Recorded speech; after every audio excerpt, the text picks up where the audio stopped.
சரி சுப்லட்சுமி, அப்ப நாங்க போயிட்டு வரட்டுமா? சரி அத்தை. இந்த வழியா வந்தீங்கன்னா அடிக்கடி வீட்டுக்கு வாங்க.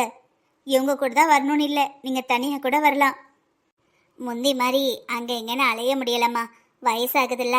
சரி, அடுத்த தடவை கண்டிப்பா வரோம். இன்னும் கல்யாணத்துக்கு அங்க இங்கன்னு அலையணும்ல, வயசானவா. இப்படி வரும்போது கூட வரேன், சரியா? சரிங்க அத்தை. அப்ப எல்லாரும் வெயிட் பண்ணுங்க, என் புள்ள வருவான். வந்தவங்க எல்லாரையும் ட்ராப் பண்ணிட்டு வருவான். இல்லத, இருக்கட்டும், நாங்க ஓலா புக் பண்ணிருக்கோம், இப்ப வந்துடும். இவ வேற. இங்க பாரு ஆதி, என் பேரண்டி முகத்தை பாரு, வாடி போச்சு. வாடி போச்சா? அவர் முகத்தை பார்த்தாலே பயமா இருக்கு. பாட்டி என்னடானா வாடி போச்சுங்காங்க. இதுதான் இவங்க ஊர்ல வாடி போறதோ? ஆச்சி அடிக்கடி கதை சொல்லும்போது தாத்தா முகம் வாடி போயிரும் பாங்க. ஓ, தாத்தா இப்படி முறைக்கிறது தான் ஆச்சி வாடி போச்சுன்னு சொல்லியிருக்காங்களோ? ஆமா மதனி, இருக்கட்டும். மாப்பிள்ளைக்கு ஏதாவது வேலை இருக்கும், நாங்க போயிட்டு வரோம். அதெல்லாம் ஒரு வேலையும் இல்லை. என் மருமக வந்திருக்காவ, அது தங்கச்சி புருஷன் வந்திருக்காவ, நீங்கெல்லாம் வந்திருக்கீங்க. உங்களெல்லாம் விடுறதை விட என்ன வேலை? விட்டுட்டு ஆஃபீஸ் போவோம். என்னப்பா, விட்டுட்டு ஆஃபீஸ் போவல்ல? சரிம்மா. என்ன ஏதாவது பேசிட்டு வாங்க. ஊமக்கொட்டா மாதிரி எல்லாரும் வாயை முடிக்கிட்டு வரியே. என்ன பாட்டி பேசுறது? குறைஞ்சது நீயும் பேராண்டியுமாவது பேசிட்டு வாங்க. எல்லாரும் அமைதியா இருந்தா என்ன அர்த்தம்? வீட்டுக்கு போக எவ்வளவு நேரம் கிடக்கு. கொஞ்சி பேசிட வேணா, உன் கண்ணே பேசுதடி, கொஞ்சமாக பார்த்தா மலச்சாரல் வீசுதடி. சித்தி, அவங்க ஏதாவது பேசிட்டு வருவாவே. வா, நம்ம இந்த பக்கம் ஜன்னலை பார்த்துக்கிட்டே போவோம். நீ வேணா ஜன்னலை பாரு, நான் இவங்க 2 பேரும் பேசுறது தான் பார்த்துக்கிட்டு வருவேன். நல்ல காமெடி பண்ணுவாங்க பாட்டி. அப்புறம் மசக்குட்டி, உங்க வீட்டுக்கு போறியா? ஆமா, எங்க வீட்டுக்கு போறேன். அப்பா, ஒரு வாரம் கழிச்சு எங்க வீட்டுக்கு போறேன். நினைக்கிறப்பவே சந்தோஷமா இருக்கு. ஓ, உங்க வீட்டுக்கு போற? ஆமாங்க. உங்க வீடு எதுக்கு இப்படி கேக்குறாரு? இல்லங்க, என் அம்மா வீட்டுக்கு போறேன், மறந்து சொல்லிட்டேன். மேடம்க்கு அவ்வளவு குஷி போல. பின்ன ஊரடியே கல்யாணம் பண்ணிருக்க போறாங்க, குஷியா இருக்காதா? சரி சரி, நீ சந்தோஷமா இருந்தா எனக்கும் சந்தோஷம்தான். உங்க வீட்டுல போய் அப்படியே என்ன மறந்துடாது. உங்களை எப்படி மறக்க முடியுமா? இருங்க மாப்பிள்ள, எங்க வீட்டுல ஏதாவது சாப்பிட்டுட்டு போங்க. பாட்டி, நான் என்னைக்குமே உங்களுக்கு பேரன்தான். சரிப்பா சரிப்பா, சந்தோஷமா இருக்கணும்ப்பா. மருமோனி, இருங்க, சாப்பிட ஏதாவது எடுத்துட்டு வரேன். இல்லத்த, இருக்கட்டும், நான் அவசரமா கிளம்பணும். அவ இங்க தானே இருக்க போறா. நாளையிலிருந்து ஆபீஸ் போறதுக்கு முன்னாடி அவளை பாத்துட்டு போறேன். நான் ஆபீஸ் போற வழிதான் இது. என்ன ஆதி இப்படி புழுகுறான்? அவன் ஆபீஸ் எங்க இருக்கு, நம்ம வீடு எங்க இருக்கு? ரெண்டும் ஆப்போசிட் டைரக்ஷன். ஏதோ இங்கேருந்து போற மாதிரி சொல்லிக்கிட்டு இருக்கான். அண்ணா, அவர் நம்ம வீட்டுக்கு வரதுக்காக அப்படி சொல்றது போல. இருந்தாலும் உங்க அவருக்கு ரொம்ப பாசம்தான். அண்ணே, வாண்ணே. நல்லா இருக்கியாண்ணே? நல்லா இருக்கேன் முத்து, நீ எப்படி இருக்கிற? நான் நல்லா இருக்கேண்ணா. உட்காருண்ணா. இல்ல முத்து, அவசரமா வேலை இருக்கு. நான் நாளை வரை வரேன், போயிட்டு வரட்டுமா? சரிங்கண்ணா. அத்தை, போயிட்டு வரேன். சரிங்க மாப்பிள்ள, போயிட்டு வாங்க. என்கிட்ட ஒரு வார்த்தை போயிட்டு வரேன்னு சொல்றேன் பாரு. ஒவ்வொருத்தரையா கிளம்புறேங்கிற, பக்கத்துல வந்து கிளம்புறீங்களான்னு கேக்குறாளா பாரு. அந்த அளவுக்கு வெக்கம். மேடத்தை அவங்க வீட்லயே கொண்டு வந்து விட்டாச்சு. மறுபடியும் நான் கல்யாணம் பண்ணிக்க மாட்டேன்னு ஒரு நாடகத்தை போட்டுறக்கூடாது. என்னம்மா சொல்ற? நீ சொல்றதுல எனக்கு ஆச்சரியமா இருக்கு. உங்களுக்கு ஆச்சரியமா இருக்கு, எனக்கு நம்பவே முடியல. என்னங்க, சம்பந்தப்பட்ட எனக்கே நம்ப முடியல, உங்களுக்கு எப்படி நம்ப முடியும் சொல்லுங்க? நான் கோவம் சொல்ல முடியாது, அந்த அளவுக்கு கோவத்துல இருந்தேன். நம்ம பிள்ளைய அடிச்சுட்டானேன்னு. அப்பதான் நல்ல வேலை, அந்த சுப்பம்மாத்த வந்து என் பெருசா விபரீதமா நடக்க இருந்ததை தடுத்து நிறுத்திட்டாங்க. அவளை கோவத்துல இருந்தவளை தலையில தட்டின மாதிரி, என்னடி லூசு மாதிரி இருக்க, உன் 3 பிள்ளைங்களும் ஒரே குடும்பத்துல கட்டியிருக்காங்க. இப்ப நீ கோவப்பட்டனா உன் 2 பசங்க வாழ்க்கை, உன் பொண்ணு வாழ்க்கை, எல்லாரோட வாழ்க்கையும் போயிரும்னு அவங்க தான் புரிய வச்சாங்க. அது மட்டும் இல்லாம மாப்பிள்ளையே வந்து மன்னிப்பு கேட்டுட்டாரு. அவரும் வேற யாரோ இல்லல்ல, நம்ம பொண்ணோட புருஷன். யார் மேல கோவப்பட, யாரை விட்ட வைக்க? ஆனாலும் என் மனசு இன்னும் ஆறலைங்க. வேற வழி இல்லாம விட்டுருக்கேன். இதே இன்னொரு ஆளா இருந்தா அவன் உயிரோடே இருந்திருக்க மாட்டான். என்ன பண்றது, நம்ம மருமகனா போயிட்டாரு, நம்ம ஆதிக்கும் அண்ணனா போயிட்டாரு. சரி விடுவோம் தான் விட்டாச்சு. சரிம்மா, அப்ப ஆதி, மீனா, அவன் ராமு எல்லாரும் எங்க? யாரையும் காணோம். கூப்பிடு, எல்லாரும் வந்தோன்னு அந்த சந்தோஷத்தை என் கண்ணால பாக்கணும். இல்ல மாமா, நான் ஆதியை அவங்க வீட்டுக்கே அனுப்பிட்டேன். ஏன் அனுப்புன? அது ஒன்றும் இல்லைங்க, எனக்கு முறைப்படி எல்லாம் நடக்கணும்னு ஆசையாக இருந்தது. மூத்தவன் கல்யாணத்துக்கு நம்ம பொண்ணு கல்யாணம் நடக்கலல்ல, எல்லா முறையும் இன்னொருத்தி தான் செஞ்சா. இப்போ இளையவன் கல்யாணத்துக்காவது நான், நம்ம பொண்ணு, நம்ம மூத்த மருமக எல்லாரும் சேர்ந்து சிறப்பாக செய்யணும்னு ஆசையாக இருந்தேன். பார்த்தா கடைசியில் இவங்க கல்யாணம் இப்படி முடிஞ்சு போச்சு. அதான் என் மனசு ஆறவே இல்லை. நானும் கோவமா சொல்லிட்டு இருந்தேனா, என் பிள்ளை கல்யாணத்தை நீ எப்படியெல்லாம் பார்க்க ஆசைப்பட்டேன், இப்படி ஆயிட்டேன்னு. உடனே அந்த அத்தையில நல்ல ஒரு ஐடியா கொடுத்தாங்க. இப்போ என்ன கெட்டுப்போச்சு, கொஞ்சம் பேருக்கு தானே கல்யாணம் நடந்தது தெரியும், நீங்கள் ஊரறிய கல்யாணம் பண்ணுங்கன்னு. அதுக்கப்புறம் ஆமால அப்படின்னு எனக்கும் தோணுச்சு. நீங்கள் 2 பேரும் ஒன்றும் சொல்ல மாட்டீங்கன்னு நானே சரின்னு சொல்லிட்டேன். கோவமா? இல்ல சுப்லட்சுமி, இப்ப நீ பேசுறத பார்த்துட்டு தான் என் மனசுக்கு நிம்மதியா இருக்கு. ஒருவேளை நான் போய் சேர்ந்துட்டா கூட இந்த குடும்பத்தை நீ பத்திரமா பாத்துப்பமா. இந்த குடும்பம் உடையாதுமா. தாத்தா, உங்களுக்கு ஒன்றும் ஆகாது. இதுக்கப்புறம் இன்னொரு தடவை இப்படி சொல்லாதீங்க, எனக்கு கோவம் வருது. எனக்கு ஒன்னும் ஆகாது கிருஷ்ணா. எனக்கு என் பேரங்க, என் பேத்தி, என் மருமக, மகன்னு எல்லாரும் சப்போர்ட்டா இருக்கும்போது எனக்கு என்ன நடந்துடும்? நெருப்புனா வாய் சுட்டுடுமா? சும்மா ஒரு பேச்சுக்கு சொன்னேன்ப்பா. வயசு வர வர பொறுமை, அனுபவம், எல்லாத்தையும் கையாளுற திறமை எல்லாம் வரணும்ல. இதெல்லாம் வந்தாதான் வயசான கல்லடு கட்டிங்க போறப்ப நம்ம குடும்பம் உடையாதுன்னு நிம்மதியா போவாங்க. மாமா, நல்ல நேரம் பார்க்கணும்ல. ஆமாமா, நீ காலண்டர் எடுத்துட்டு வா, நல்ல நாள் பாத்துடலாம். வர புதன்கிழமை நாள் நல்லா இருக்குமா? அப்பா, விட்டா என் மருமகளை இன்னொரு தடவை பொண்ணு பார்க்க கூட போகணும்னு சொல்வீங்க போல. டேட், குட் ஐடியால. என்னப்பா, பொண்ணு பார்க்க போகணுமா? ஆமாம்மா, பொண்ணு பார்க்காம எப்படி கல்யாணம் பண்ணிக்க முடியும்? ஓ, பொண்ணு பிடிக்கலன்னா? அம்மா, பொண்ணு உங்களுக்கு பிடிக்கலனா கல்யாணம் பண்ணிக்கவே மாட்டேம்மா, இது ப்ராமிஸ். சரியான கேடிடி இவன். பாரு, பொண்ணை பார்த்து கல்யாணம் பண்ணி முடிச்சுட்டு இப்ப எல்லாரும் ஆமான்னு சொன்னதுக்கு அப்புறம் பொண்ணை பிடிக்கலன்னா நான் கல்யாணமே பண்ணிக்க மாட்டேங்கிறான். அப்படியே ஒன்ன மாதிரி. என்ன சொன்னீங்க? இல்லடி, அப்படியே என்ன மாதிரி அப்படின்னு சொன்னேன். நான் எப்படி உன்னைய சுத்தி சுத்தி வந்தனோ அந்த மாதிரி நம்ம அவனும் மருமூளை சுத்தி சுத்தி வாரான், அதைத்தான் சொன்னேன். சரிங்க மாமா, அப்ப புதன்கிழமையே பொண்ணு பார்க்க போயிடுவோம்.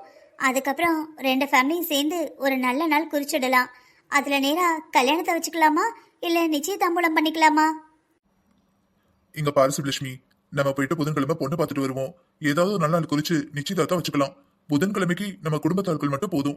நிச்சயதார்த்தத்துக்கு தெரிஞ்சவங்க தெரியாதவங்க ஓரளவுக்கு கொஞ்சம் பேரை கூப்பிட்டுக்கலாம். கல்யாணத்துக்கு எல்லாரையும் கூப்பிட்டு தடபுடலா பண்ணிடலாம். மாமா, மஞ்ச பூசுறதெல்லாம்? மஞ்சள் பூசுறதெல்லாம் ஒரு 3 நாள் வச்சுக்கலாமா? இல்ல மாமா, 1 வாரம் பூசணும்.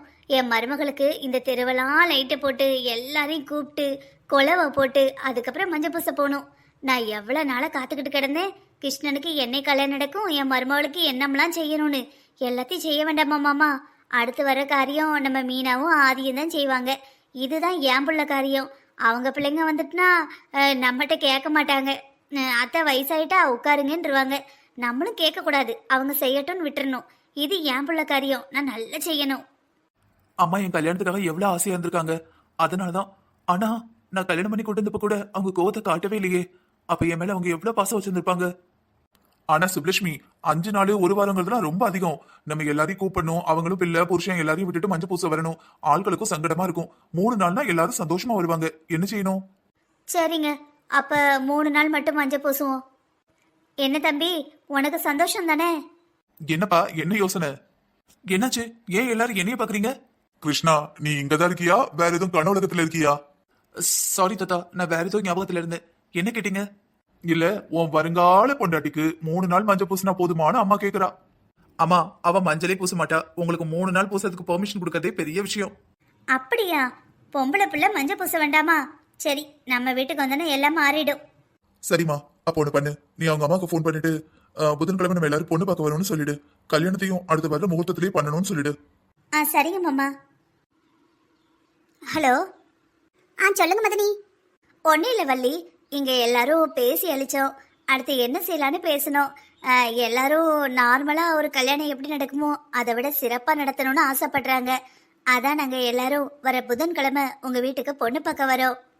அது சரி, உங்கள் மருமகளை நீங்களே பொண்ணு பார்க்க வரீங்களா? ஆமாம் வள்ளி, இதுதான் என்னோட கடைசி பையனோட கல்யாணம். இந்த கல்யாணத்துக்கு அப்புறம் என் கடமை முடிஞ்சதில்ல. எங்கள் எல்லாருக்காகவும் கிருஷ்ணா ராத்திரி பகல் பார்க்காம உழைக்கிறான். அவனுக்கு நாங்கள் சிறப்பாக செய்யணும்னு ஆசைப்படுறோம். சரிங்க மதனி, எத்தனை பேர் வருவீங்க?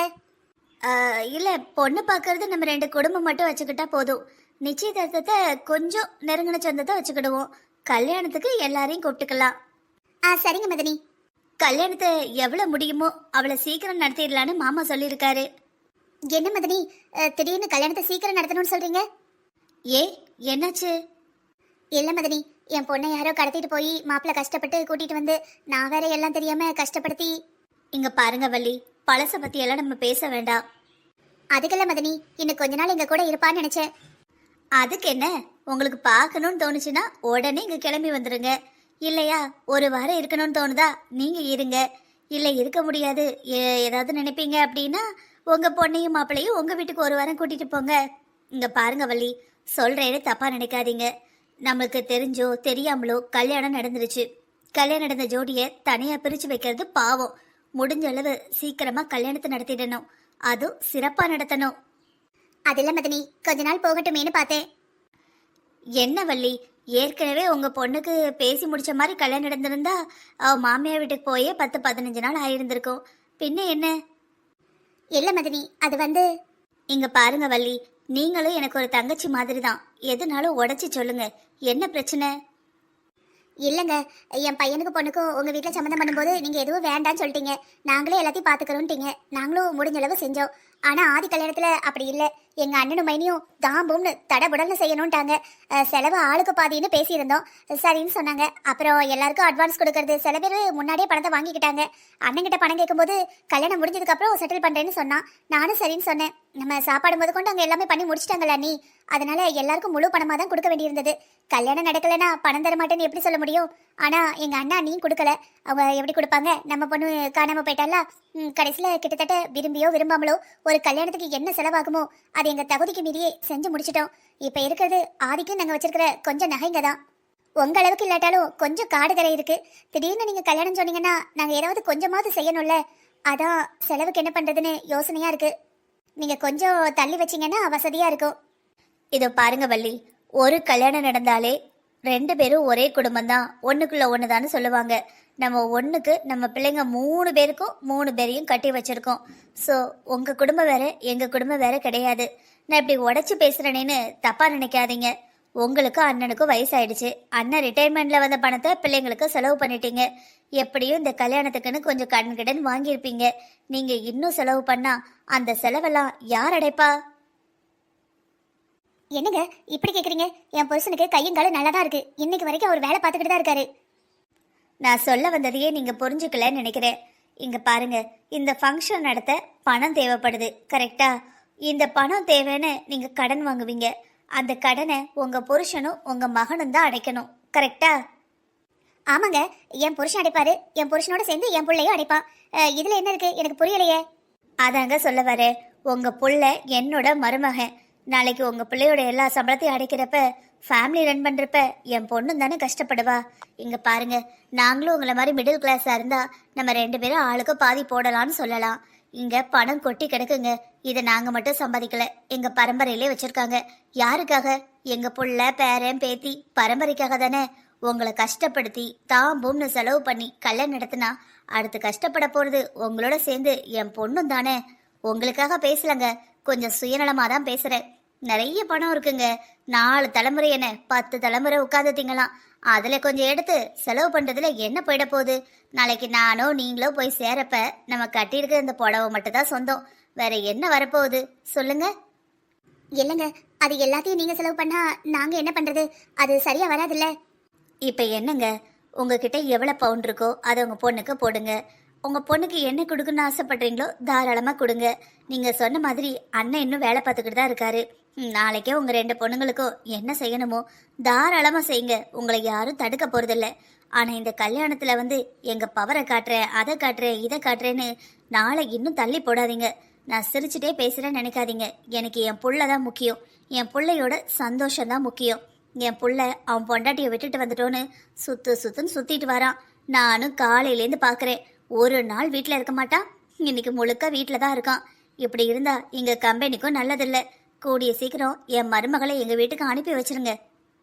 இல்லைங்க, ஒரு 6 மாசம் போகட்டுமே. எங்க வள்ளி, உங்களுக்கு நான் சொல்றது புரியலையா? இப்போ உங்க வீட்டில் இருக்கிறது எங்க வீட்டு மருமக, உங்க பொண்ணு கிடையாது. இப்பவே அனுப்புங்கன்னா நீங்க அனுப்பிதான் ஆகணும். சரி, நம்ம எல்லாரும் அந்த கல்யாணத்தை கண்குளிர பார்க்கலையே. ஊரறிய உலகாரிய நம்ம பிள்ளைங்களுக்கு நாளைக்கு ஏதாவது ஒரு கெட்ட பேர் வந்துடக்கூடாதுன்னு தான் கல்யாணத்தை கிராண்டா நடத்தணுங்கிற. நீங்க ஏதோ உங்கள்கிட்ட பொண்ணு கேட்டு வந்த மாதிரி ட்ரீட் பண்றீங்க. என் மருமகளை எப்ப சொல்றோமோ அப்ப அனுப்பி வைங்க. ஒருவேளை உங்களுக்கு உங்க பணத்துல தான் எல்லாம் செய்யணும் அப்படின்னு ஆசை இருந்ததுன்னா கல்யாணத்துக்கு அப்புறம் உங்க 2 பொண்ணுங்களுக்கு எவ்வளவு செய்யணுமோ செய்யுங்க. உங்களை யாரும் தடுக்க போறதில்ல. நீங்க செஞ்சாலும் பாராட்ட போறதில்ல, செய்யலைனாலும் கேட்க போறதில்ல. அவங்கவங்க பிள்ளைங்களுக்கு அவங்கவங்க அம்மா அப்பா கொடுக்க போறாங்க. இதுல கேட்கறதுக்கும் பேசுறதுக்கும் என்ன இருக்கு? நல்லா புரிஞ்சுக்கோங்க. உங்க பொண்ணுக்குமே நீங்க கொடுக்குற பணமும் நகையும் சந்தோஷத்தை கொடுக்க போறதில்ல. கூடிய சீக்கிரமா எவ்வளவு முடியுமோ அவ்வளவு சீக்கிரம் கிருஷ்ணாவை கல்யாணம் பண்ணி வச்சீங்கன்னு வச்சுக்கோங்க. அதுதான் அவளுக்கு கொடுக்குற சந்தோஷம். இந்த தடவையாவது என் மருமக மனசை புரிஞ்சு நடந்துக்கோங்க. இங்க பாருங்க, என் புள்ள கல்யாணம் நடக்க போதுங்கிற சந்தோஷத்துல தான் பொண்டாட்டி விட்டுட்டு இருக்கான். நீங்க இப்படி ரொம்ப இழுத்தடிச்சிங்க, அப்புறம் அவன் என்ன பண்ணுவான்னு எனக்கே தெரியாது. அவன் பண்றதுக்கு நான் பொறுப்பெடுக்கவும் முடியாது. உங்களுக்கு புரியும்னு நினைக்கிறேன். சரிங்க மதினி, நீங்க சொல்றதுலாம் சரிதான். நீங்க புதன்கிழமை வாங்க, நம்ம பேசி கல்யாணத்துக்கு ஒரு நல்ல நாளா குறிச்சிடலாம். சரி, நான் வச்சுட்டுமா? சரிங்க மதினி. என்னடா உன் மாமியை இப்படி சொல்லிட்டாவே? என்னம்மா சொன்னாங்க? வர புதன்கிழமை பொண்ணு பார்க்க வராங்களாம். அடுத்து வர்ற ஒரு நாள்ல நிச்சயதார்த்தம் பண்ணிட்டு அதுக்கப்புறம் கல்யாணத்தையும் எவ்வளவு முடியுமோ அவ்வளவு சீக்கிரமா வைக்கணுங்கிறாங்க. ஐ ஜாலியத்த. உனக்கு ஜாலியா இருக்கு, எனக்கு கவலையா இருக்கு. என்ன சேத்த முத்து, உனக்கு தெரியாது என்னமா இருக்கு? இப்ப தானே கல்யாண செலவு அது இதுன்னு கடன் வாங்கி எல்லாம் பண்ணோம். இப்ப அடுத்து உடனே ஒரு கல்யாணங்கும் போது பயமா இருக்குமா? அம்மா கவலைப்படாதீங்கம்மா, நம்ம பாத்துக்கலாம். இப்போ ஒருவேளை கிருஷ்ணாவை கல்யாணம் பண்ணி வைக்காட்டாலும் வேற யாரு நம்ம பேசி முடிச்சாலும் இந்த செலவெல்லாம் நம்ம பார்த்துதானே ஆகணும். இல்லடா, செலவெல்லாம் நாங்களே பாத்துக்கிறோம்ட்டாங்க. எனக்கு என்னன்னா அவளுக்கு எவ்வளவு நகை போடன்னு தான் யோசனையா இருக்கு. அத்தை, இதுல யோசனை பட என்ன இருக்கு? ஆல்ரெடி 50 பவுன் எடுத்து வச்சிருக்குல்ல, அதை அப்படியே அவளுக்கு போட்டுருங்க. இல்லம்மா, மூத்தவளுக்கு 30 பவுன் தான் போட்டோம். இளையவளுக்கு 50 பவுன் போட்டா மூத்தவ எதுவும் தப்பா நினைச்சிடக்கூடாதுல்ல. அத்தை, ஒண்ணு பண்ணலாம். எங்க வீட்டுல எனக்கு ரொக்கமா 5 லட்ச ரூபா கொடுத்தாங்கல்ல, அந்த அமௌண்ட் எடுத்து இந்த கல்யாணத்தை கிராண்டா பண்ணிடலாம். இல்லம்மா, இன்னொரு தடவை அப்படி சொல்லாத. அது உனக்குன்னு கொடுத்த படம், அதை எப்பவுமே எடுக்க கூடாது. அது உனக்கும் உனக்கு பிறக்க போற பிள்ளைங்களுக்கும் தான். அத்தை, என்னத்தை பேசுறீங்க? அவ என் சமந்தி, அவளுக்கு பண்ண வேண்டியது என் கடமை இல்லையா? இல்லம்மா, அந்த பணத்துல இருந்து 1 ரூபா எடுக்க நான் சம்மதிக்க மாட்டேன். அப்ப ஒண்ணு பண்ணுங்க அத்தை, என் நகைகள்ல கொஞ்சம் வித்துருங்க. நீ சும்மா இருமுத்து, அதெல்லாம் சரியா வராது. ஏங்க சரியா வராது? எங்க வீட்டுல 300 பவுன் போட்டிருக்காங்க. 300 பவுனையும் போட்டுட்டு போனா என்ன அவ்வளவுதான் கடத்தி கொண்டு போய் ஏதாவது பண்ணிட்டு வானுங்க. இதுக்குதான் நான் செயினே போடுறது இல்ல. அதுல ஒரு 10 பவுன் வித்தா கூட போதுங்க, ஜாம் ஜாம்னு கல்யாணம் பண்ணிடலாம். அது சரியா வராது முத்து, அது தப்பு. அது உங்க வீட்டுல உனக்கு கொடுத்தது. அதை வித்து எப்படி என் தங்கச்சி கல்யாணத்தை பண்ண முடியும்? ஏங்க, உங்க தங்கச்சிக்கு பண்ண வேண்டியது உங்களோட கடமை. அது மட்டும் இல்லாம அவ எங்க வேற எங்கேயும் போறளா? ஏன் அண்ணனை தானே கட்டிக்கிறா. அவளும் இப்ப எனக்கு அண்ணி தான். அவளை கொடுக்கறதுல எனக்கு சந்தோஷம் தான். முத்து, இதோட இந்த பேச்சை விடு. உன் நகை பணம் எதையும் நாங்க தொட மாட்டோம், தொடவும் கூடாது. அம்மா சொல்றது சரிதான், இதுக்கப்புறம் இந்த பேச்சை விட்டுரு. சரிங்க, அப்ப இருக்கிறத போடுவோம். எதுக்கு கஷ்டப்பட்டுக்கிட்டு? விடுங்க, அம்மா அப்பா எல்லாம் பாத்துப்பாங்க. ஏண்டி, அப்போ உனக்கு உங்க அண்ணன் முன்னாடி நான் கேவலமா தெரியறணும்? என்னங்க கேக்குறீங்க? எனக்கு புரியல. இல்ல, என் தங்கச்சி கல்யாணத்துக்கு சீர்சனத்தை செய்ய எனக்கு வக்கில்லைன்னு தானே சொல்ற? ஏங்க, அப்படியெல்லாம் நான் சொல்லவே இல்லைங்க. உங்களால முடியும், நீங்க செய்யுங்க. கடன் காட்சி வாங்கியாவது செய்யுங்க. உங்களுக்கு பக்கமா நான் இருக்கேன். நீங்க என்ன செஞ்சாலும் சரி, உங்களுக்கு சப்போர்ட்டா நான் இருப்பேங்க. கிருஷ்ணா, சொல்லுங்கம்மா. அவங்க வீட்டுல பேசிட்டேன்ப்பா. வர புதன்கிழமை பொண்ணு பக்கம் வரும்னு சொல்லியிருக்கேன். சரிங்கம்மா. என்னாச்சுமா, முகம் ஒரு மாதிரி ஆயிடுச்சு? இல்லப்பா, ஒன்றும் இல்லை. மா சொல்லுங்க ப்ளீஸ். இல்லை, உன் மாமியார் இப்போ கல்யாணம் வேணாம், இன்னும் கொஞ்ச நாள் போகட்டும் அப்படி இப்படின்னு சொல்கிறாங்க. அதான் எனக்கு என்னவோ இந்த வீட்டில் வசதியும் இல்லை, கல்யாணம் பண்ணுங்கிற ஆசையும் இல்லை. வேணும்னு நீ போய் தாங்கி நிற்கிற மாதிரி தோணுதுப்பா. மனசுக்கு ஒரு மாதிரி நெருடலாக இருக்கு. ஏமா, ஏன் அப்படி சொன்னாங்க? இல்லடா, இப்போதான் கல்யாண செலவு அது இதுன்னு பார்த்துருக்கோம். கொஞ்சம் கையை பிடிக்கும், கொஞ்ச நாள் ஆகட்டுமேனு கேட்டாங்க. சரிம்மா, அவங்க சொல்றதுல என்ன தப்பு இருக்கு? அவங்க தரப்ப சொல்றாங்க. அவங்க என் பொண்டாட்டிக்கு செய்யணும்னு எந்த அவசியமும் இல்ல, நான் எதிர்பார்க்கவும் இல்ல. என் பொண்டாட்டிக்கு என்னென்ன தேவையோ எல்லாத்தையும் நான் செய்வேன். சரிப்பா, நீ போய் ரெஸ்ட் எடு. சரிங்கம்மா. அவகிட்ட என்னதான் இருக்கோ, என் புள்ள மயங்கி கிடக்குறான். எப்பேற்பட்டவன் அவளுக்காக இவ்வளவு தூரம் இறங்கி வந்திருக்கான். என்னடி பண்ற? நான் என்ன, சும்மா தான் இருக்கிறேன். சும்மா இருக்கிற எதையாவது சுமந்துட்டு இருக்க வேண்டியதானே? எதை சுமக்கிறதா? என் வீட்டில் இருக்கிறவங்க என்னை எதையுமே சுமக்க விட மாட்டாங்க. நான் அப்படி இல்லப்பா, உன்கிட்ட ஸ்பெஷலா ஒன்று கொடுத்து சமைக்க சொல்லுவேன். அப்படி எதை கொடுப்பீங்க? எதை கொடுப்பேன்னு கொடுக்கறப்ப தெரியும். ஏண்டி, உனக்கு என்ன தேடவே இல்லையா? இல்லையே, ஏன்? எனக்கு உன் நினைப்பாவே இருக்கு. அதுக்கு என்ன, நினைப்பாவே இருந்தா எங்க வீட்டில் வந்து பார்த்துட்டு போங்க. சரி, எங்க நம்ம கல்யாணத்தை கொஞ்ச நாள் தள்ளி வச்சுக்கலாமா? ஏண்டி ஏன் உனக்கு இந்த கொலவெறி? இல்லைங்க, நம்ம கல்யாணம் பண்றதுக்கு எங்க அண்ணன் ரொம்ப கஷ்டப்படுது. பணத்துக்கு அங்கீங்கன்னு அலையுது, அதான் கேட்டேன். செருப்பு பிஞ்சிடும். ஏங்க இப்ப எது கோவப்படுறீங்க? இருக்கிற முள்ள மாதிரித்தனை எல்லாத்தையும் பண்ணிட்டு ஏங்க ஏன் இப்படி கத்துறீங்க? ஆளை பாரு. ஏங்க கோவப்படுறீங்க? அவன் கஷ்டம் அவனுக்கு. அப்படி என்ன கஷ்டம் உங்களுக்கு? அதெல்லாம் உனக்கு சொன்னா புரியாதுடி. நான் என்ன பச்சை பிள்ளையா நீங்க சொன்ன புரியாம இருக்கிறதுக்கு? அது சரி, நீ பச்சை பிள்ளை இல்லம்மா. உன்னை பார்த்தா யாராவது நீ பச்சை பிள்ளைன்னு சொல்லுவாங்களா? அப்ப சொல்லுங்க என்ன பிரச்சனைன்னு. ஒரே காய்ச்சல்டி. ஏங்க டேப்லெட் போட்டீங்களா? இந்த காய்ச்சலுக்கு டேப்லெட்லாம் போட முடியாது. அப்ப இன்ஜெக்ஷன் போட்டுட்டு வாங்க. இன்ஜெக்ஷன் போட்டாலும் இந்த காய்ச்சல் போகாது. ஏங்க ஏதாவது மெடிசன் எடுத்தா தானே சரியாகும். அதை பண்ண மாட்டேன் இதை பண்ண மாட்டேனா பின்ன எப்படி சரியாகும்? அது என் பொண்டாட்டி இருக்கல்ல, அவ என் பக்கத்துல வந்த உடனே என் 2 கைய வச்சு அவளை நல்லா இறுக்கமா கட்டி பிடிச்சிட்டேன்னு வச்சுக்கோயேன், என் காய்ச்சல்லாம் சரியா போயிடும். ஏங்க யாருக்காவது கட்டி பிடிச்சா காய்ச்சல் சரியாகுமா? நான் என்ன சின்ன பிள்ளை நினைச்சீங்களா நீங்க சொல்றதெல்லாம் ஏமாறதுக்கு? உனக்கு இது கூட புரியாதாடி? என்னதான் சொல்ல வரீங்க? ஓப்பனா சொன்னா தானே புரியும். உனக்கு சொல்லிலாம் புரிய வைக்க முடியாது, செஞ்சுதான் புரிய வைக்க முடியும். சீக்கிரம் இங்க வா, நான் உனக்கு பிராக்டிக்கலாவே சொல்லித்தரேன். ஏங்க ஏதோ டபுள் மீனிங்ல பேசுன மாதிரி இருக்கு. இதை விட ஸ்ட்ரைட்டா எப்படி சொல்ல முடியும்? நீங்க முதல்ல ஹாஸ்பிடல் போங்க, போய் மெடிசன் எடுங்க. சரிங்க மாரிவாளி, நீ ரொம்ப புத்திசாலி. இவ்வளவு புத்திசாலியா இருப்பேன்னு நான் நினைச்சு கூட பார்க்கல. ம் இப்பவாது ஒத்துக்கிட்டீங்களே நான் எவ்வளவு புத்திசாலின்னு. ஆமா ஆமா, நீங்க ரொம்ப பெரிய புத்திசாலி தான். ஏங்க கிண்டல் பண்றீங்களா? இல்லடி, நிஜமாவே சொல்றேன். இப்ப எதுக்கு சிரிக்கிறீங்க? ஒன்னே இல்லையே. நீங்க என்ன கிண்டல் பண்ணிட்டே இருக்கீங்கல்ல, நான் போனை வைக்கிறேன். வைக்காதடி, கோமா. இல்ல